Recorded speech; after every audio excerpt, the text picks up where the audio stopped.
Voilà, donc on va parler de la Vierge Marie, qui est un sujet évidemment très vaste. C'est difficile de bien parler d'elle, c'est un mystère qui est immense, qui est très élevé bien sûr, multiforme et surtout universel, c'est-à-dire que ça touche toutes les personnes du monde, du passé, du présent, du futur. Donc évidemment on peut pas bien en parler, il y a trop de choses à dire, c'est même impossible de vouloir tout dire sur la Vierge Marie. L'association Marie de Nazareth fait depuis 10 ans une petite lettre quotidienne sur Internet qui s'appelle 1 minute avec Marie, et on n'a pas épuisé le sujet, loin de là. Hein. Donc il y a énormément à dire. Alors aujourd'hui, vous allez attacher vos ceintures parce qu'on va essayer de dire beaucoup de choses quand même, mais ça sera qu'un résumé, une synthèse. Première chose, en préliminaire, on est ici devant la statue de Marie, c'est important parce que il faut qu'elle nous aide déjà, mais une statue de Marie, c'est pas un bibelot, c'est une présence.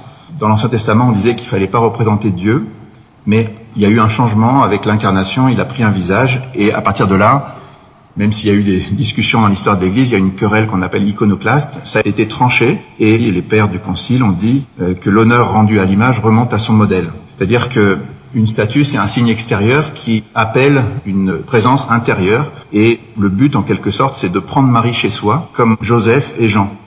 Je ne sais pas si vous avez remarqué, mais dans l'Évangile, il y a 2 moments où les 2 grands saints de la Vierge Marie, Saint Joseph, on lui a dit « Ne crains pas de prendre Marie chez toi, ton épouse ». Et puis Jean au pied de la croix, Jésus lui a dit « Voici ta mère ». Et dès cette heure-là, il prit Marie chez lui, dans son intérieur, dit le texte. Et ce mouvement de prendre Marie chez soi, c'est le fondement de la consécration, et on va en parler beaucoup. Dans l'Ancien Testament, l'Arche de l'Alliance, on peut dire que c'était la figure la plus parlante de la Vierge Marie. Pourquoi ? En fait, si vous regardez ce que Dieu a fait avec le peuple d'Israël, il a choisi un peuple, il lui a donné une loi, il lui a donné ensuite une terre, puis une ville, et dans cette ville, il a fait construire un temple, et dans ce temple, il y avait le Saint et le Saint des Saints, où seul le grand prêtre pouvait aller, parce que c'était le lieu de la présence de Dieu, et dans ce Saint des Saints, il y avait l'Arche de l'Alliance, sur laquelle reposait la présence de Dieu. Donc, dans toute la structure de l'Ancien Testament, il y avait un centre qui était cette arche. Et en fait, cette arche, c'est la figure de la Vierge Marie, qui est l'arche de la Nouvelle Alliance, puisque la présence de Dieu est venue en elle. Et si vous remarquez, sur cette arche, il y avait 2 chérubins, c'est-à-dire 2 anges, qui sont l'image de Joseph et Jean, qui ont veillé sur la première partie et la dernière partie de la vie de Marie. Est-ce que vous savez ce que c'est qu'un chérubin ? On dit que dans les anges, il y a 9 cœurs des anges, il y a les anges, les archanges, principautés, puissance, vertu, domination, trône, chérubins et séraphins. Ils sont classés dans l'ordre, c'est-à-dire que les anges et les archanges sont actifs, ils sont avec nous, ils sont proches, et les chérubins et les séraphins sont tellement proches de Dieu qu'ils sont entièrement tournés vers Dieu, ils ne font que contempler Dieu. Et à cause de ça, ils sont dans l'extase, ils sont silencieux. Les anges et les archanges, par contre, sont dans l'action, un peu comme les apôtres ou les missionnaires. Mais ça nous dit quelque chose du primat de la contemplation, parce que des saints comme Joseph et Jean, qui sont restés avec Marie et Jésus dans le silence et la contemplation, sont au-dessus d'une certaine manière. Ils sont au sommet des hiérarchies célestes, ils sont entièrement contemplatifs, assez silencieux, et on peut dire que, comme Marie-Madeleine, ils ont reçu la meilleure part. Ils ont encore d'autres points communs. Jean et Joseph sont restés consacrés virginalement pour le royaume. Ils ont été emportés au ciel, vraisemblablement, puisqu'on a trouvé leur tombeau vide et il n'y avait aucune relique corporelle. Et donc on retient qu'ils ont été tous les 2 invités spécialement à prendre Marie chez eux, à s'occuper d'elle. On peut dire autre chose sur les chérubins. Si vous avez remarqué, quand l'homme est chassé du paradis, on dit que 2 chérubins sont chargés de garder le paradis. Or, dans toute la tradition de l'Église, le paradis de Dieu, où il a établi le jardin qui lui est réservé, c'est la Vierge Marie. Et donc Joseph et Jean, on peut leur demander leur aide pour nous ouvrir les portes et nous permettre de contempler la Vierge. Alors, cette phrase qu'on a mis en titre, « La victoire viendra par Marie », c'est une phrase de Jean-Paul II. Qu'est-ce qu'il veut dire exactement? De quelle victoire il parle? Avant le 3e millénaire, il a écrit un livre « Entrer dans l'espérance » pour nous inviter à nous préparer en disant « J'ai appris directement du cardinal Wyszynski que son prédécesseur, le cardinal Lond, avait prononcé avant de mourir ces paroles prophétiques « La victoire, si elle vient, viendra par Marie ». Jean-Paul II avait vécu depuis son enfance la consécration à Marie, il avait une expérience personnelle de la Vierge, mais il constate qu'au niveau de son ministère pastoral en Pologne, au niveau de la nation, il a vu la puissance de la Vierge, et puis, en tant que pape, ensuite, il a eu cette conviction que la victoire, si elle venait, serait remportée par Marie. Le Christ vaincra par Marie, il veut qu'elle soit associée aux victoires de l'Église dans le monde d'aujourd'hui et le monde de demain. Alors, on va donner 2 autres éléments en préambule. D'abord, Grignon de Montfort. Grignon de Montfort est un grand saint français, et cette phrase « Le Christ vaincra par Marie », elle vient de lui. C'est une intuition qu'il a développée longuement. Il est l'auteur d'un livre qui s'appelle « Le traité de la vraie dévotion à la Sainte Vierge », qui développe une grande vision prophétique. Alors pour l'anecdote, il a été écrit en 1712 et Grignon avait dit il restera peut-être dans le silence d'un coffre et puis il sera combattu. Et effectivement, c'est ce qui s'est passé. Il a été redécouvert un peu plus d'1 siècle après. Et ce livre a eu une portée fantastique pour faire comprendre la place de Marie dans l'Église. Marthe Robin, qui est une très grande sainte, disait que le père de Montfort, quand il a écrit, ne se doutait pas qu'il le faisait sous l'inspiration directe du Saint-Esprit. Et Jean-Paul II, quand il est devenu pape, il a pris comme devise le totus tuus, qui est un petit peu le résumé, le slogan qui est à la base de ce livre. Il en a fait toute sa devise et l'axe de son pontificat. Par exemple, quand il a fait une encyclique sur la Vierge Marie, le seul saint qu'il a cité, c'est Grignon de Montfort. Et il en dit beaucoup de bien en se réjouissant que sa dévotion et ce livre soient mieux connus à notre époque. Alors, il y a eu aussi beaucoup d'autres saints, par exemple Maximilien Kolb, qui a beaucoup aimé la Vierge Marie, qui a invité aussi à se consacrer à Marie. Et toutes les apparitions de Fatima, dont on fête le centenaire cette année, ont aussi parlé de cette consécration. Et Jean-Paul II a confié avec 1500 évêques le 3e millénaire à la Vierge Marie le 8 octobre 2000 à Rome, de manière assez solennelle. Donc tout ça, ça nous invite à nous demander qu'est-ce que c'est que cette consécration, qu'est-ce que ça signifie, et on va essayer d'en parler un petit peu.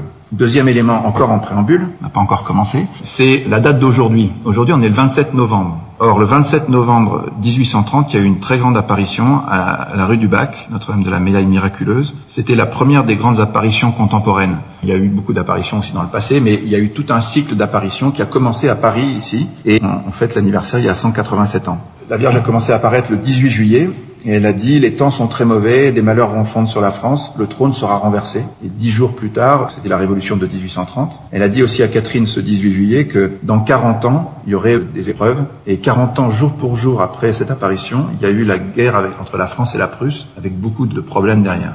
Ce jour-là encore, la Vierge a conseillé de venir au pied de l'autel qui est à la rue du Bac. Je ne sais pas si vous êtes allés, mais ça vaudrait le coup. C'est un lieu extraordinaire. Et elle fait cette promesse incroyable. Venez au pied de cet autel, les grâces seront répandues sur toutes les personnes qui les demanderont avec confiance et ferveur. Donc, il y a un lieu tout près de chez nous où on peut aller demander plein de choses à la Vierge. Voilà. Ensuite, il y a eu une deuxième grande apparition, le 27 novembre donc. Il y a eu le don de la médaille miraculeuse. Cette médaille, la Vierge l'a donnée avec une phrase qui était « Ô Marie conçue sans péché, priez pour nous qui avons recours à vous ». 24 ans plus tard, l'Église a proclamé le dogme de l'Immaculée Conception par le pape Pie IX. 4 ans après, une sorte de confirmation à Lourdes où la Vierge a dit encore un peu plus « Je suis l'Immaculée Conception ». Maximilien Kolb disait « Elle n'a pas dit « Je suis blanche », elle a dit « Je suis la blancheur ». Avant, on allait un peu moins loin. Voilà, cette médaille a été montrée en vision à Catherine Labouré. Elle lui a dit « Faites frapper une médaille sur ce modèle ». Cette médaille a été effectivement dupliquée et il y en a eu des milliards qui ont été envoyés. Ça a été incroyable, on l'a appelé très vite la médaille miraculeuse parce qu'il y a eu un déluge de grâce derrière tout ça. Encore un petit mot sur ce 27 novembre. La Vierge est apparue sous cette forme-là, un peu comme une médiatrice, et elle a dit « Ces rayons sont le symbole des grâces que je répands sur les personnes qui me les demandent ». Mais le sommet de cette apparition, pour Catherine Labouré, le moment le plus impressionnant pour elle, ça a été un moment où elle a vu la Vierge prendre un globe. Elle a entendu ce globe représente le monde, la France particulièrement, et chaque personne en particulier. La Vierge a pris ce globe et elle l'a présenté devant Dieu. Catherine dit que c'était le moment le plus impressionnant. Elle dit ce que j'ai éprouvé alors, impossible de le rendre. Et elle dit qu'elle était absolument magnifique. Ça a ravi son âme et elle a senti que cette Vierge-là permettrait beaucoup de promesses. Voilà. Alors, qu'est-ce que ça veut dire? Ce globe représente le monde, tout particulièrement la France et chaque personne en particulier. Cette apparition, en quelque sorte, elle nous invite à regarder toujours les choses à 3 niveaux. Au niveau de l'Église universelle, du monde, au niveau des nations, et en particulier la France, et puis chaque personne en particulier. C'est ce qu'on va essayer de faire un petit peu. Voilà, on commence donc la première partie. À qui est-ce qu'on peut comparer la Vierge Marie? Quand Sainte Thérèse de l'Enfant Jésus est morte, ses sœurs se disaient « Mais qu'est-ce qu'on va bien pouvoir dire d'elle? Elle n'a pas fait grand-chose. » Elle se rendait pas compte de la vraie personnalité de Thérèse. Et après, il y a eu un rayonnement absolument extraordinaire. Quand Mère Teresa est devenue prix Nobel de la paix, ses sœurs se sont dit « Mais on comprend pas, elle a toujours cherché la dernière place, elle s'est faite le plus discrète possible, elle s'est occupée des plus pauvres des pauvres, et maintenant c'est une des personnes les plus connues au monde. » Eh ben, on peut dire un peu pareil de la Vierge Marie. Grignon de Montfort dit « Dans sa vie, elle a été très cachée. Elle n'a cherché elle-même qu'à se cacher à toute créature pour n'être connue que de Dieu seul. » Et il dit aussi que Dieu, pour l'exaucer dans ses demandes, a accepté tout ça. C'était son chef-d'œuvre. Il s'est réservé sa connaissance et sa possession pendant toute une partie de la vie du monde. Marie a toujours vécu dans l'ombre de l'Esprit Saint. Mais, Grignon de Montfort rajoute, maintenant ça a changé, tous les jours d'un bout à l'autre de la terre, du plus haut des cieux au plus profond des abîmes, tout parle de Marie. Que ce soit les anges, les hommes ou les diables, tout le monde est obligé de la reconnaître bienheureuse, bon gré, mal gré. Et effectivement, la Vierge l'avait prophétisé en quelque sorte quand elle a reçu l'annonce de l'ange. Elle a dit, mais les générations me diront bienheureuse, car Dieu a fait pour moi des merveilles. Donc le plan était évident, et on le constate aujourd'hui au niveau du monde d'abord. Si on fait un petit tour rapide, dans tous les temps, ça a commencé même à Nazareth. On a retrouvé une inscription très ancienne du 1er siècle où on voit un « Je vous salue Marie ». On a retrouvé dans les sables d'Égypte un parchemin où il y avait une prière très belle. À l'abri de ta miséricorde, nous nous réfugions, Sainte Mère de Dieu, écoute nos prières quand nous marchons vers toi. Ça date du IIIe siècle en Égypte. Depuis et toujours, sur tous les continents, dans tous les peuples, on a prié, célébré, chanté la Vierge Marie en Afrique, en Russie, partout. On lui a fait des cathédrales magnifiques. On a fait toute une série de sanctuaires, d'abbayes, d'églises, de chapelles, dans tous les coins du monde, dans le monde catholique, le monde orthodoxe. Et on peut dire que il n'y a pas aucune autre créature qui a été célébrée de cette manière-là sur toute la surface de la Terre. On lui a fait des icônes, des statues, des peintures de toutes sortes, magnifiques. Les arts ont célébré la Vierge aussi en musique, de toutes les manières. Et on lui a consacré des royaumes, des nations, des villes, des régions. Par exemple, la ville de Constantinople, quand elle a été fondée par Constantin, elle a été consacrée à la Vierge de manière très spéciale. Elle est restée pendant 1000 ans.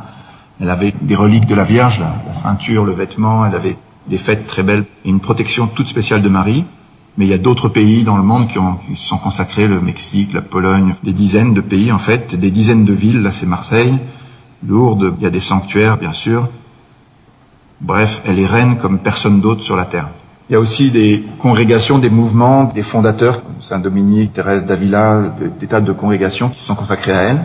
Et puis, bien sûr, les pères de l'Église, les docteurs, les saints, les papes, l'ont de mille manières louée. Dans toute l'Antiquité chrétienne, on a très vite parlé d'elle comme la nouvelle Ève. Il y avait Jésus qui était le nouvel Adam. C'est le grand enseignement rudimentaire de l'Antiquité chrétienne. C'est très important, on va y revenir. Les pères de l'Église se sont déchaînés dans l'exégèse typologique, c'est-à-dire qu'ils ont repéré dans tout l'Ancien Testament, à travers notamment l'hymne acatiste, toutes les figures qui parlaient déjà de la Vierge Marie. Il y avait des très grands saints comme Bernard de Clairvaux qui a été spécialement inspiré des grands théologiens comme saint Thomas d'Aquin, saint François de Sales, Don Bosco qui a parlé des 3 blancheurs sur laquelle compte l'Église, saint Jean de la Croix qui dit que Marie est essentielle dans les nuits spirituelles, saint Séraphin de Sarov, un très grand saint orthodoxe qui a aussi dit qu'il n'avait pas planté un clou sans la volonté de la Vierge, sainte Thérèse de l'Enfant Jésus, elle est plus mère que reine, saint Padre Pio, Marthe Robin qui la voyait comme médiatrice, etc., etc. Et puis Jean-Paul II qui est vraiment le grand docteur mystique et marial qui nous enseigne sur la Vierge. Et puis derrière tout ça, il y a des millions de pèlerins partout, dans tous les sanctuaires, sans cesse, voilà. Alors, les hommes ont fait plein de choses pour elle comme ça, il y a des réponses, mais c'est des réponses à ce que la Vierge a fait elle-même. Il y a un dictionnaire du père Laurentin et de Patrick Sbalquiero qui recense plus de 2000 cas d'apparition ou d'intervention de la Vierge au niveau mondial. Alors là aussi, rien ni personne peut être comparé à ça. La première intervention de la Vierge qu'on rapporte dans l'histoire, c'est Saint Jacques le Majeur qui était allé prêcher en Espagne jusqu'à Compostelle. Et à un moment, il se retrouve à Saragosse, il est pris par des païens qui veulent sa peau. Et la Vierge apparaît sur un pilier alors qu'elle est encore vivante sur la terre. Donc c'est une première grand miracle de la Vierge. Il y a une apparition ensuite, la première apparition, c'est avec, recensé en tout cas, c'est Marie et Jean qui apparaissent à Grégoire le Thaumaturge en 270 et puis plein d'autres. On va bien sûr pas toutes les lister, il y en aurait trop, mais on va en noter 2 ou 3. Il y a l'apparition de la Vierge à Guadalupe en 1531 au Mexique, extraordinaire apparition, alors qu'il n'y avait pas beaucoup de succès dans la mission. Juste après cette apparition où la Vierge parle en langage des Aztèques, il y a plus de 9 millions d'Indiens qui se convertissent d'un seul coup et l'évêque local qui meurt d'épuisement à force de confirmer les Indiens. Et puis, cette année, on est obligé de parler des apparitions de Fatima qui sont extraordinaires à plus d'un titre. D'abord, elles ont été introduites par l'apparition d'un ange aux enfants qui dit qu'il est l'ange du Portugal. Alors les nations ont un ange, c'est étonnant. Et puis ensuite, la Vierge apparaît tous les 13 du mois et elle promet un grand miracle qui se passe devant 70 000 personnes, croyants et non croyants, et c'est le journal local le plus anticlérical qui dit oui, effectivement, ce miracle a eu lieu. Et puis cette apparition comporte des prophéties, en particulier que le Saint-Père aurait beaucoup à souffrir, et c'est ce qui est arrivé le 13 mai 81. Suite à ça, Jean-Paul II écoute davantage les messages de Fatima et il consacre la Russie au cœur immaculé de Marie comme la Vierge le demandait. Et juste après cette consécration qui se fait le 25 mars 84, tout d'un coup, dès 86, le bloc communiste fragilise et tout tombe en quelques années sans une goutte de sang, alors que dans ma génération, je peux vous dire qu'on s'attendait absolument pas à ça. La Russie avait fait un armement incroyable, on pensait jamais que ça tomberait comme ça. Voilà. Il y a d'autres apparitions assez extraordinaires. Par exemple, à Medjugorje en Bosnie, elle apparaît le 25 juin 81, elle dit qu'elle est la reine de la paix, elle demande de beaucoup prier pour la paix. Et 10 ans après, jour pour jour, c'est la terrible guerre de Bosnie.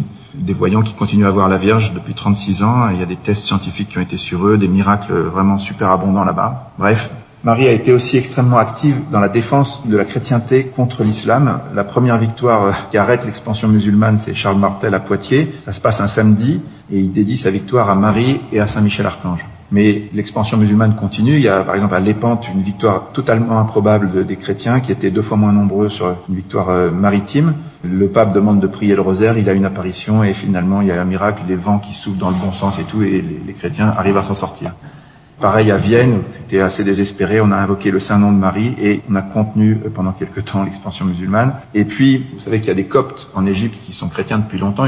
Anwar el-Sadat, qui est devenu prix Nobel de la paix, au début c'était un frère musulman, il voulait instaurer la charia en Égypte. Le projet était dans les cartons et la Vierge est apparue en 1968 à Zeytoun, dans la banlieue du Caire. Et pendant plusieurs années, elle s'est fait voir à des centaines de milliers de personnes, dont la femme de Anwar el-Sadat, qui a convaincu son mari de renoncer à ce projet. Et après, il est devenu beaucoup plus pacifique. Mais ces apparitions sont absolument étonnantes et personne n'en parle en Occident. Voilà. Donc tout ça, c'est au niveau du monde. Maintenant, je voudrais faire une bonne parenthèse sur la France, parce que si vous regardez l'histoire de France, c'est complètement incroyable. L'Association Marie de Nazareth a recensé un petit peu l'histoire chrétienne de la France dans une page qui s'appelle Notre histoire avec Marie. Et ça vaut le coup d'aller voir un peu tout ça, mais je vais vous en faire un panorama rapide. Au tout début, avant même que le Christ soit annoncé en France, il y avait 2 endroits au moins où on priait la Vierge qui doit enfanter. C'était à Longpont et à Chartres. Ensuite, il y a eu très tôt un culte à la Mère de Dieu, en particulier au Puy-en-Velay, au moment du concile d'Éphèse. Et puis quand Clovis a été baptisé, c'est devenu un adage connu, le royaume des Francs et le royaume de Marie. Il y a eu des grands miracles ensuite avec, par exemple, l'arrivée d'une barque à Boulogne, un soir d'hiver, et c'est devenu la Vierge la plus vénérée par les rois de France. C'est à peu près la même époque qu'on construit le Mont Saint-Michel, avec l'archange protecteur de la France aux côtés de la reine de France. 1000 ans avant Bernadette, Charlemagne assiège un sarrasin qui s'appelle Murat dans le sud de la France. Il accepte de se rendre à condition que la terre soit dédiée pour toujours à la Vierge Marie. Charlemagne accepte et le musulman propose que ça s'appelle l'Orda. Ça a donné l'autre, ça veut dire la rose en arabe, et ça a été consacré à Marie. Ensuite, il y a des tas de protections. Par exemple, à Valenciennes, il y avait la peste et la Vierge est apparue à quelqu'un. Elle a montré un cordon qui entourait la ville et l'épidémie a cessé. C'est le cas aussi à Lyon avec Notre-Dame de Fourvière et la fête des Lumières qui en fait mémoire. Et puis, des protections de ce type-là, il y en a énormément. Notre-Dame de Liesse, des Ardents, de Miance, de Pontoise, d'Orcival, voilà. Ensuite, vous avez le Moyen-Âge, un siècle magnifique de chrétienté où toutes les plus belles parties de nos villes aujourd'hui, c'est eux qui les ont construits. Ce siècle dont on dit que c'est obscur, en fait, c'était un siècle absolument lumineux. Il y avait un idéal extrêmement beau. Les chevaliers passaient une nuit de prière avant de se consacrer à la défense de la veuve et de l'orphelin. Ils se consacraient à la Vierge Marie. Et toutes les cathédrales et les églises, pratiquement, qui ont été construites, romanes et gothiques, sont dédiées à la Vierge sous le vocable de Notre-Dame. Ensuite, vous avez l'histoire de la France et de la Vierge qui continue avec Jeanne d'Arc, qui porte l'étendard de Jésus et Marie et qui intervient de manière absolument incroyable pour libérer la France. Et puis, il y a un cycle qui commence à Cotignac. La Vierge apparaît dans le sud, près de Toulon. Notre-Dame des Grâces, elle dit qu'on vienne ici en procession pour recevoir toutes les grâces que je veux y répandre. Et elle fait des miracles. Et puis, 100 ans à peu près après, il y avait un problème au niveau des rois de France. Le roi Louis XIII et son épouse, Anne d'Autriche, n'avaient pas d'héritier depuis 20 ans. Et le royaume commençait à paniquer. Donc il y a eu des prières et un frère religieux qui était très proche de la Vierge a reçu une apparition et la Vierge lui a dit il faut faire 3 neuvaines, une à Cotignac, une à Notre-Dame de Paris et une à Notre-Dame des Victoires. 9 mois jour pour jour après la fin de la dernière neuvaine, le roi Louis XIV est né et on l'a appelé Dieu donné parce qu'il y a un miracle de Dieu. Alors, Louis XIII, quand il a appris tout ça, il y avait toute une série de grâces qui tombaient sur le pays à cette époque, et il a décidé de remercier la Vierge par un vœu qui est absolument capital. En remerciement de tant de grâces, il a consacré la France à Marie officiellement, il lui a fait don de son royaume. On voit cette statue de Louis XIII offrant sa couronne à la Vierge dans la cathédrale de Notre-Dame de Paris, et ça a été un moment clé parce que officiellement le royaume de France est vraiment le royaume de Marie. La fête de l'Assomption est devenue la fête nationale et les historiens témoignent que dans la suite de ce vœu, il y avait un déluge de grâce sur la France, toute une série de bonnes nouvelles. Parmi les bonnes nouvelles, Louis XIV a grandi et puis il s'est marié avec l'infante d'Espagne à Saint-Jean-de-Luz et au même moment, le jour même, Saint-Joseph apparaissait à Cotignac et Sainte-Anne aussi, donc vous voyez toute la famille de la Vierge, Joseph et sa mère sont venus en France. Voilà, tout ça jusqu'aux apparitions de Paray-le-Monial qui sont assez décisives où le Christ vient demander la consécration de la France au Sacré-Cœur. Vous avez vu sur la médaille miraculeuse, il y a le cœur de Jésus et le cœur de Marie. Et là, il y avait eu une consécration à Marie faite par Louis XIII et Louis XIV, on lui demande la consécration au Sacré-Cœur de Jésus. Le message est très beau, il date du 17 juin 1689. Sainte Marie-Marguerite transmet à sa supérieure ce message. Le Christ parle et il dit « Fais savoir au fils aîné de mon Sacré-Cœur que comme sa naissance temporelle a été obtenue par la dévotion au mérite de ma sainte enfance, de même sa naissance à la gloire éternelle sera obtenue par la consécration à mon cœur adorable qui veut triompher du sien et par son entremise de celui des grands de la terre. » Triompher du cœur du roi, ça veut dire demande la conversion du roi. La cour de Versailles et la manière dont on vivait de manière très mondaine, c'était pas exactement l'idéal chrétien. Donc, le Christ vient demander une conversion au roi et à sa cour. Le Sacré-Cœur veut régner dans son palais, être peint dans ses étendards, être gravé dans ses armes et rendre victorieuse de tous ses ennemis. Tout ça s'est passé en 1689. C'était des promesses magnifiques, mais si vous regardez l'histoire de Louis XIV, jusqu'en 1689, il n'y a que des victoires, et à partir de là, il y a pratiquement que des défaites. Ce vœu donc n'a pas été exaucé. Il y a eu un grand changement. Le 17 juin 1789, c'est-à-dire 100 ans jour pour jour après, le tiers-État se proclame assemblée constituante, c'est-à-dire c'est le basculement de la Révolution. Tiers-État qui prend le pouvoir, en fait. 3 ans après, Louis XVI, au fond de sa prison au Temple, il se souvient qu'il y a eu un problème et il fait la consécration au Sacré-Cœur. Mais là, il n'a plus le pouvoir, donc ça ne marche pas. Et il y a quelque chose de très fort, c'est que 242 ans plus tard, vous savez qu'il y a eu ces apparitions de Fatima où la Vierge avait demandé qu'on consacre le monde à son cœur immaculé. Elle avait dit en gros que ça éviterait la Deuxième Guerre mondiale et puis que la Russie arrêterait de répandre ses erreurs à travers le monde. Et en 1931, le Christ apparaît à Sœur Lucie et il vient se plaindre. Il dit « Ils ne veulent pas écouter ma demande. Comme le roi de France, ils s'en repentiront. Et la Russie répandra ses erreurs, des persécutions viendront, le Saint-Père aura beaucoup à souffrir, et tout ça, et tout ça. » Si vous voulez, ce qui est étonnant, c'est que 242 ans plus tard, le Christ n'a pas oublié que le roi de France n'avait pas fait ce qu'il devait faire. Alors il y a eu des choses, il y a eu en Vendée, on s'est consacré au Sacré-Cœur, les pauvres Vendéens l'ont payé très cher, il y a eu le père de Foucault, il y a eu plein de choses autour du Sacré-Cœur, en particulier, il y a eu quand même la construction avec un vœu national en 1870 du Sacré-Cœur de Montmartre, qui était dans la demande de Jésus à Paray-le-Monial. Mais il y a quand même un rendez-vous manqué avec le Sacré-Cœur. On peut se souvenir de ça, et il y a un psaume qui dit « Le plan du Seigneur demeure pour toujours, les projets de son cœur subsistent d'âge en âge ». C'est-à-dire que s'il l'a voulu à un moment, il le veut certainement encore. Voilà. Alors, le 14 novembre 1945, après la Seconde Guerre mondiale, donc le Sacré-Cœur apparaît à Marcel Van, au Vietnam, à l'autre bout du monde. Il lui donne une prière. Le Christ demande que tous les Français la récitent tous les jours. Cette prière, « Seigneur Jésus, aie compassion de la France, fait que remplie d'amour pour toi, elle contribue à te faire aimer de toutes les nations de la terre. » Il demande aux Français de prendre l'engagement d'être fidèles et de travailler à répandre son règne dans tout l'univers. Ça s'est passé 70 ans, jour pour jour, avant les attentats du Bataclan. Donc, reprenons rapidement le cycle après ces rendez-vous manqués avec le Sacré-Cœur. Je pense que c'est un vrai problème, mais par contre, il y a une véritable alliance avec la Vierge, et la Vierge a voulu le montrer. Il y a eu ces apparitions donc de 1830 dont on a parlé. Après cette apparition, il y a eu des apparitions de La Salette, où la Vierge a dit que les temps étaient mauvais. À Lourdes, où elle demande la prière et la pénitence, et elle fait plus de 3000 guérisons scientifiquement inexplicables, dont certaines sont des miracles reconnus par l'Église. Ensuite, en 1871, elle apparaît à Pontmain, au moment où il y a la guerre et les Allemands avancent. Elle arrête les Allemands par la prière des enfants à Laval, avec encore quelque chose assez extraordinaire comme protection. Et puis elle apparaît à Pellevoisin, en se plaignant un petit peu, en disant « Et la France, que n'ai-je fait pour elle ?»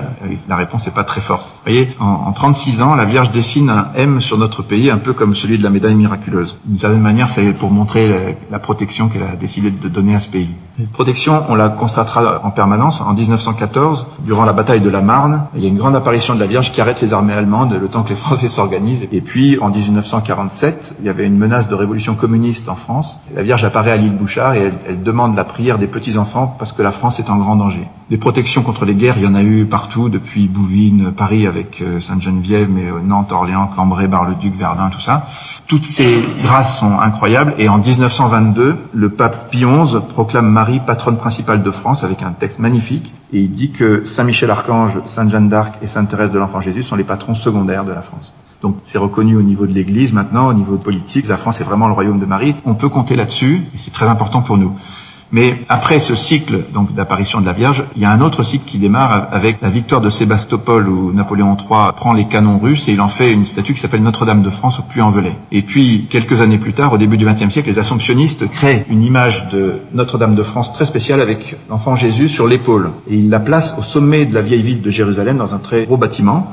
Et cette appellation de Notre-Dame de France, elle est mentionnée aussi à Versailles en 1918. Il y a des apparitions et la Vierge demande qu'on l'invoque sous le vocable de Notre-Dame de France. Elle dit, si l'on répond à ce désir du cœur de Jésus, la France redeviendra mienne, je la prendrai sous ma protection et il y aura d'abondantes bénédictions. Ensuite, il y a eu cette image de Jérusalem, une statue de 7 mètres qui s'appelle Notre-Dame de France, qui a été copiée pour l'exposition universelle de 1937. Elle a été mise sur le pavillon pontifical. Et puis, le cardinal Verdier, elle a gardé un an de plus parce que c'était le 350e anniversaire du vœu de Louis XIII. Et quand le pavillon a été démoli, il a fait un vœu. Il voulait que Notre-Dame de France ne disparaisse pas et qu'elle soit érigée sur une colline proche de Paris pour faire pendant au Sacré-Cœur de Montmartre. Alors, c'était une phrase assez étonnante. Et le fil de l'histoire a continué par la conversion d'Edmond Fricoteau, qui est le grand-père de Violaine, voilà, qui s'est converti en 1984. Et Edmond a retrouvé cette statue qui était dans les sous-sols d'une mairie communiste à Amiens. Il l'a installée à Baillet en France, 50 ans presque jour pour jour après le vœu du cardinal Verdier. Ça a été une cérémonie magnifique avec 7 évêques, 50 000 personnes. Et de là est né le mouvement des Vierges pèlerines qui a démarré le 8 septembre 1995 au Puy-en-Velay. Ça s'est terminé en France par un pèlerinage vers Reims avec le 1500e anniversaire du baptême de Clovis que le pape nous avait invité à célébrer. Et puis ensuite, les Vierges pèlerines sont parties dans le monde, bénies par Jean-Paul II le 8 décembre 96 et par le patriarche de Constantinople une semaine après à Istanbul. Donc c'est parti pour 4 années de prières dans 120 pays du monde. Et au cours de ces prières, cette statue de Notre-Dame de France a été diffusée à 12 000 exemplaires. C'est-à-dire qu'il y en avait partout. Et c'était pas la seule, il y a eu des milliers d'autres qui ont été reproduites, mais cette statue a eu une très belle histoire. Voilà un peu tout ce qu'on peut dire sur le lien entre Marie et la France. Mais derrière tout ça, j'ai une grande question, moi, parce que finalement, c'est quand même très curieux. Qu'est-ce que ça représente, la France, pour le ciel? Pourquoi est-ce que la Vierge dit à Lydie Bouchard, je viens parce que la France est en grand danger, il faut faire ça pour la France, il faut faire ci pour la... Qu'est-ce que ça veut dire? C'est une question qu'on doit se poser parce que Soloviev, qui est un grand penseur russe, dit une nation n'est pas ce qu'elle comprend d'elle-même dans le temps, mais le projet que Dieu a sur elle dans l'éternité. C'est assez beau comme phrase. Voilà. Qu'est-ce que la France et qu'est-ce qu'on peut faire?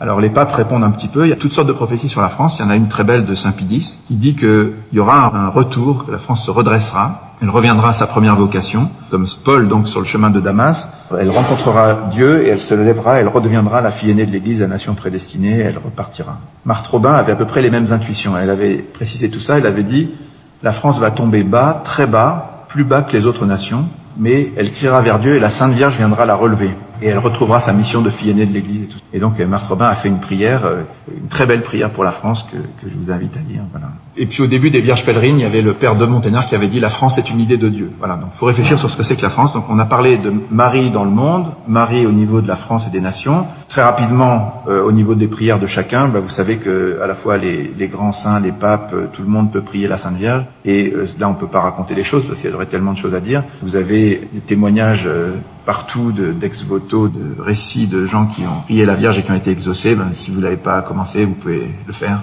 Vous verrez que ça marche très bien. Bref, conclusion de la première partie, Marie peut être comparée à personne. Alors la question c'est pourquoi? Pourquoi est-ce qu'elle a cette place? Quelle est la place de Marie dans le plan de Dieu? Alors l'Église enseigne des choses. Une première chose qu'on peut dire sur Marie, c'est que son titre le plus fondamental, c'est Mère de Dieu, Théotokos. Enfin, Théotokos, ça veut dire Dei Genitrix, c'est celle qui génère Dieu. Mère de Dieu, c'est Mater Theou, mais en gros, on confond les deux notions. C'est le titre fondamental de la Vierge qui a été défini à Éphèse en 431 grâce à Cyril d'Alexandrie et les pères de l'Église. Au-delà de ce titre de Mère de Dieu, il y a 5 vérités dogmatiques sur la Vierge. La première, c'est qu'elle est immaculée, comblée de grâce, qu'elle est toujours vierge avant, pendant et après l'enfantement du Christ, qu'elle est co-rédemptrice, alors le terme n'est peut-être pas le meilleur, elle a une coopération privilégiée à la rédemption, et elle est médiatrice et avocate. Et puis, elle a été assumée corps et âme au ciel, donc l'Assomption et la Dormition de Marie sont un dogme de l'Église catholique. Voilà. Elle a d'autres titres, bien sûr, il y en a beaucoup. On retient en particulier celui de Pie XII, Marie Reine, comme le Christ est roi. Celui de Paul VI, mère de l'Église, elle est mère de Jésus, mais elle est aussi mère de chacun des croyants, et étoile de l'évangélisation de Jean-Paul II. Et puis, l'Église parle aussi beaucoup de ses vertus, qui sont la foi. Toute l'encyclique de Jean-Paul II est sur Marie, heureuse celle qui a cru. Bien sûr, l'humilité de Marie qu'on doit imiter, sa pureté si on peut, l'obéissance qui a sauvé le monde, la prière et l'intériorité de Marie qui conservait et méditait dans son cœur, on doit s'en approcher aussi, sa compassion et sa mortification, et puis au-dessus de tout ça, bien sûr, elle est mère, donc elle est pleine d'amour, de bonté, de tendresse, de patience, de miséricorde, la douceur de Marie, voilà. Mais alors, comment est-ce qu'on va synthétiser tout ça? Qu'est-ce qu'on peut dire de fondamental sur elle? Je crois que la première chose qu'il faut dire sur la Vierge, c'est qu'elle est liée de manière absolument unique à Jésus. Vous savez que dans la foi, vous avez quelques grands mystères. Il y a le mystère de la création du monde, le mystère de l'élection d'Israël, mais vous avez 2 grands mystères fondamentaux qui sont le mystère de l'incarnation et le mystère de la rédemption. Sur le mystère de l'incarnation, elle est toute seule. C'est-à-dire que c'est elle qui, au nom de l'humanité, a dit oui au désir d'incarnation de Dieu. Au nom de toute l'humanité, Marie a dit oui et elle a permis le début de la nouvelle et éternelle alliance. Et le père de Mentière dit Dieu ne s'incarne pas en fraude, je trouve ça très beau. Ça veut dire que le oui de Marie était absolument conscient. Il fallait que le oui de Marie, qui était une femme qui avait une vie mystique incroyable depuis son enfance évidemment, pleine de grâce, immaculée, Marie, quand l'ange lui apparaît, elle comprend très bien qui lui parle, ce qui est en jeu, et même elle ressent intuitivement ce que ça va lui coûter. Pour que le oui soit un vrai oui, il faut que Marie soit consciente. Voilà. Alors, ce moment est évidemment un sommet de l'histoire de l'humanité qui divise le monde en deux. À partir de là, il y a ce qu'il y a avant Jésus-Christ et après Jésus-Christ. Et puis, le credo dit, il a pris chair de la Vierge Marie. C'est-à-dire, sa chair vient de la chair de Marie, matériellement. Les pères de l'Église disaient qu'aucun fils n'a autant ressemblé à sa mère, parce que l'Esprit Saint n'a pas d'atavisme. Alors, le deuxième mystère, c'est le mystère de la rédemption. Dès l'origine, on a prophétisé à Marie qu'un glaive lui transpercerait l'âme, qu'elle serait unie à la rédemption du Christ, et elle n'a jamais abandonné Jésus. Il y en a qui ont dormi pendant l'agonie, mais elle ne dormait pas, et les mystiques disent que l'ange de la consolation qui vient consoler le Christ à Gethsémani, c'est la prière de Marie qu'il a obtenue. À la passion du Christ correspond la compassion de Marie, de même que à Jésus, nouvel Adam, correspond Marie, nouvelle Ève. On peut dire qu'à la rédemption du Christ correspond une forme de co-rédemption de la Vierge. Il y a ce couple dans la passion. Alors, une femme très très sainte, la plus sainte que j'ai connue, s'appelait Rolande Lefebvre. Elle était un peu comme Marthe Robin. Pendant 27 ans, elle s'est nourrie que de l'Eucharistie et elle était extraordinaire. Elle a écrit un livre avec le cardinal Coffi et le père Laurentin dans lequel elle parle de ce qu'elle ressentait. Son intuition, c'était qu'au moment de la passion, Dieu le Père avait emprunté le cœur de Marie pour vivre la passion, pour ressentir ce que ressentait le Christ. Elle dit, dans la passion, le Père et Marie ne faisaient qu'un. Le Père éternel lui a emprunté, pour ainsi dire, son cœur pour souffrir en elle. C'est vrai que, en ce moment de la passion, l'amour de Marie s'étend à tous les hommes. Comme le Christ a voulu sauver tous les hommes, elle devient mère universelle. Le Christ dit aux disciples bien-aimés, dont si Saint Jean a pris ce nom, c'est parce qu'on peut tous se mettre à sa place. Femme, voici ton fils, voici ta mère. Donc là, Marie devient mère de tous. Elle est la seule créature qui a coopéré de manière personnelle, volontaire, active et universelle à l'ensemble des mystères de l'incarnation rédemptrice. Deuxième remarque, personne n'a été si proche de Jésus. Jésus a passé 9 mois dans son sein, 30 ans avec elle, il a passé 3 ans en vie publique où elle était très présente, et puis 3 jours de passion où elle était la plus présente, 3 heures au pied de la croix, ils n'étaient pas très nombreux. Et le samedi saint, les pères de l'Église disent que toute la foi du monde n'est plus que dans le cœur de Marie. Le cœur de Marie qui contient toute la foi du monde, parce que plus personne n'avait la foi à part elle. Elle est le premier témoin de la résurrection, selon une tradition, saint Ignace de Loyola l'a précisé, les papes l'ont repris après, et pendant 40 jours, elle était là jusqu'à l'ascension de Jésus. Donc vous voyez, pendant tout le temps de Jésus sur la terre, elle était celle qui a été le plus près de lui, de très loin. Et ce qui est très important de voir, c'est qu'elle n'est pas seulement au moment du Christ, elle est avant et après. On dit qu'elle est le sommet d'Israël qui attend le Christ, elle est l'Église qui prolonge. Rapidement, vous savez tous que le Messie a été prophétisé par des tas de prophéties, mais Marie, la mère du Messie, a été aussi prophétisée. C'est très important. Il y a une seule autre personne qui a été prophétisée dans l'Ancien Testament, c'est le précurseur, c'est-à-dire Jean-Baptiste. Il y a 2 versets de Malachie, le prophète Malachie, qui parlent d'un précurseur qui viendra avant Jésus. Mais pour la Vierge Marie, c'est pas du tout 2 versets, c'est des énormes prophéties tout au long de la Bible. On va en citer 5 rapidement. La première, on en a déjà parlé, c'est Marie, arche d'alliance. La deuxième, très importante, c'est au tout début, après le péché de l'homme, Dieu parle d'une femme dont la descendance écrasera la tête du serpent, et toute la tradition a reconnu la Vierge Marie. C'est la première annonce de cette femme, en tout cas. Ensuite, il y a une grande prophétie d'Isaïe qui annonce une jeune fille qui est enceinte et qui enfantera un fils et qu'on appellera Emmanuel. Et 14 ans après, le prophète Michée parle de celle qui doit enfanter. Il dit qu'elle l'enfantera à Bethléem et que d'elle sortira le chef qui doit régner sur Israël. Donc, grande prophétie autour de la jeune fille vierge qui doit enfanter. Encore une 4e autour de la fille de Sion. Le prophète Sophonie et le prophète Zacharie parlent d'une fille de Sion qui doit chanter, se réjouir parce que le Seigneur viendra demeurer en son sein, c'est-à-dire dans ses entrailles de mère. Et puis, il y a la fiancée du Cantique des Cantiques qui est aussi très importante. On dit que c'est le lys au milieu des épines, la plus belle des femmes, sans tache aucune. Voilà. Il y a toute une série d'autres figures que les pères de l'Église ont relevées dans l'Ancien Testament. L'hymne acatiste en liste beaucoup, mais il y en a plein d'autres. Voilà. Alors, c'est très important de noter que la Vierge a été annoncée par les prophètes parce que vous avez des protestants évangéliques qui vous disent que les apparitions de la Vierge Marie, c'est des manifestations du démon. Que c'est pas normal qu'on prie la Vierge Marie et tout ça. Mais c'est pas du tout biblique de penser ça.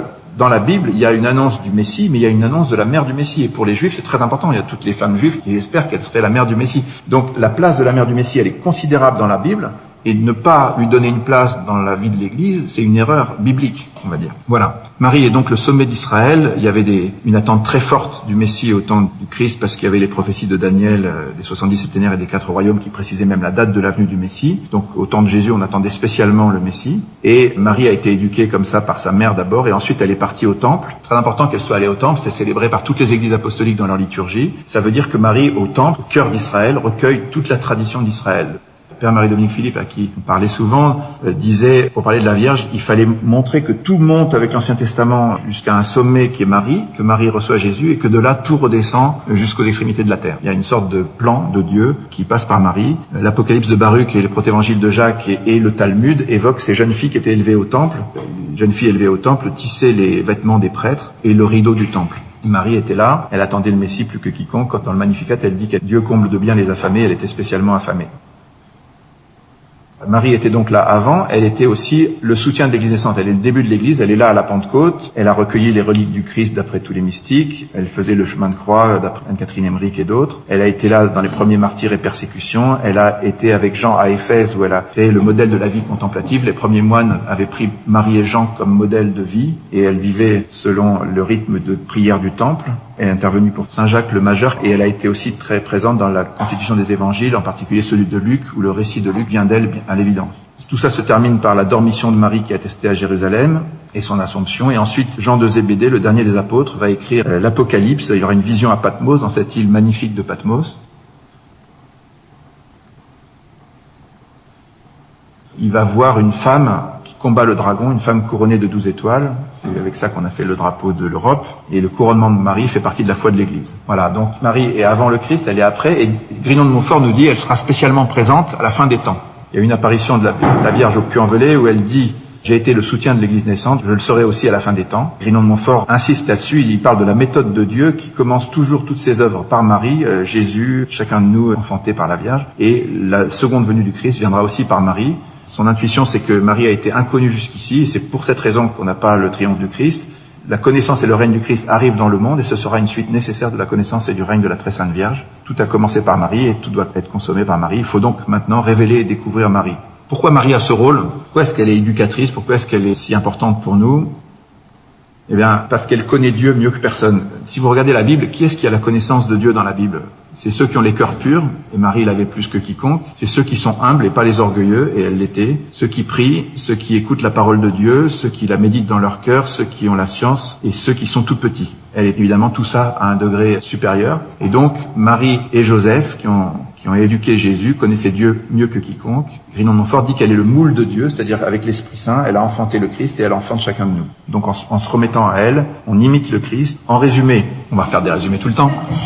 En résumé, quand Jean-Paul II arrive, il fait sa première encyclique, la première phrase de sa première encyclique, c'est « Jésus-Christ, le Rédempteur du monde, est le centre du cosmos et de l'histoire ». Donc si vous voulez vous représenter l'histoire à la manière de Jean-Paul II, c'est comme ça. Donc il y a Israël d'abord et il y a l'Église après.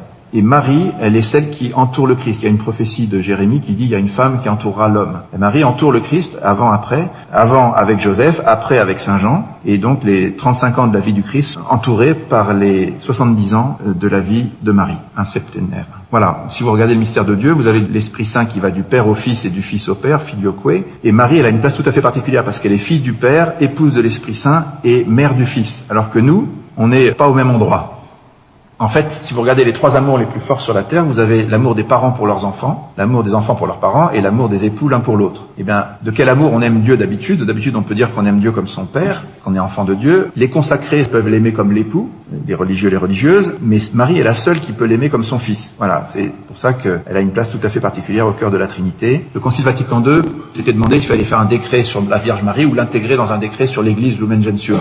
Et il y avait 50-50 parmi les pères, parce qu'il y avait en fait de bonnes raisons. Elle est effectivement l'une de nous, mais elle est aussi unique par certains côtés. Donc les deux avaient raison, et le Concile a choisi de la mettre dans Lumen Gentium, et le pape Paul VI l'a proclamée mère de l'Église pour montrer qu'elle a une place particulière. Voilà, conclusion de la partie 2, mais la partie 3 sera plus rapide, je te rassure. Marie est au cœur du plan de Dieu, avec une place absolument unique. Alors la question, c'est que faire aujourd'hui?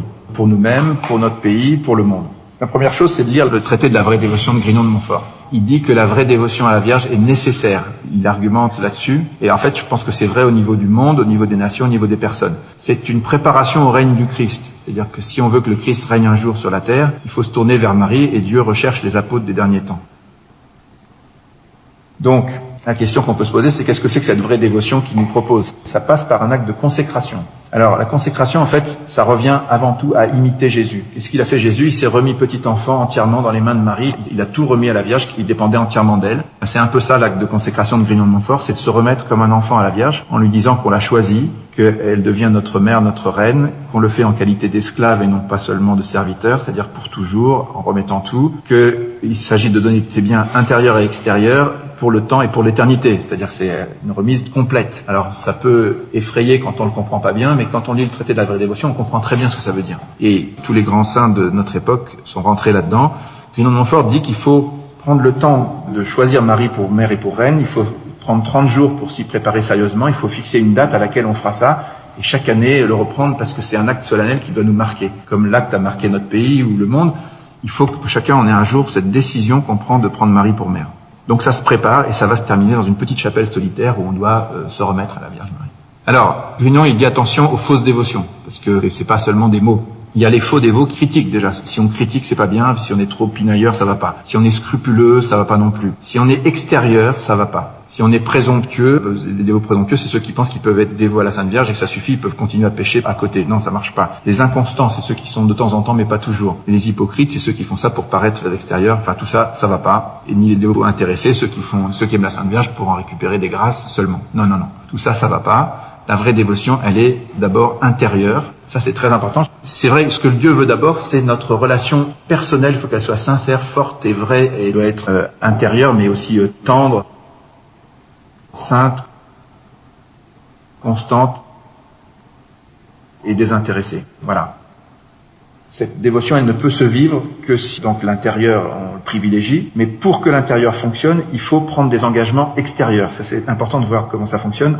Qu'est-ce qu'on peut faire concrètement pour aider la mise en place de notre consécration intérieure? Moi, je propose 5 actions. Vous savez que les protestants, en tout cas, regardent si les paroisses fonctionnent bien en se demandant si elles sont dans la prière, si elles ont des cycles de formation, si elles font le service des pauvres, si elles sont missionnaires et si elles vivent en fraternité. C'est un peu les 5 tests. Moi, je vous propose 5 choses aussi pour la Vierge. La première, c'est de prendre Marie chez soi. Je propose cette statue, bien sûr, mais on peut la prendre sous une autre forme. Il y en a une très belle au fond, là. Prendre Marie chez soi ou la mettre dans nos paroisses. Quand vous prenez la décision de faire venir une statue, vous la saluez comme faisait Saint Bernard, et chaque fois qu'il passait, il faisait Ave Maria, et puis un jour Marie lui a dit Ave Bernard. En tout cas, quand vous la saluez, quand vous rentrez, vous en faites la reine de votre foyer, c'est extrêmement important. Moi, j'ai vu des tas de choses magnifiques quand les gens font ça. Donc, je vous le conseille. Choisissez une image de Marie. Deuxième chose, se former. Donc, le traité de la vraie dévotion, ça me paraît très important. Je vous recommande de vous abonner aussi à 1 minute avec Marie. Comme ça, tous les jours, vous avez une petite pilule. Vous pouvez vous nourrir et vous rendre compte au fil du temps de la grandeur extraordinaire du mystère de Marie. Et puis, il y a d'autres méthodes, bien sûr. Troisième chose, il faut prier le chapelet. La Sainte Vierge, dans toutes ses apparitions, elle recommande qu'on prie le chapelet. Et on est en train de lancer en ce moment un chapelet perpétuel. C'est une idée qui était dans Notre-Dame de France, que Marie de Nazareth reprend, et qui va se développer, j'espère, beaucoup. Donc vous pouvez vous engager sur ça aussi. Vous pouvez devenir actif pour faire connaître et aimer Marie. Vous savez, Jean-Paul II disait, la foi grandit quand on la donne. C'est extrêmement important de parler aux autres. Vous verrez que c'est tout simple. Et puis, il faut aussi entrer dans des confréries, dans des associations au service de la Vierge Marie. Il y a beaucoup de mouvements qui accueillent, qui ont besoin de bras, d'aide, de bonne volonté. Voilà. En conclusion, vous savez que Grignon de Montfort dit que la Vierge et le Christ recherchent les apôtres des derniers temps. Il y a les chapitres 46 à 48, 55 à 59 et 113 à 114 qu'il faut lire et vous aurez des frissons. Bien. Donc c'est fini. Vous avez compris dans quel sens on peut dire que la victoire viendra par Marie. Voilà.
jalousie et trahison te submergent.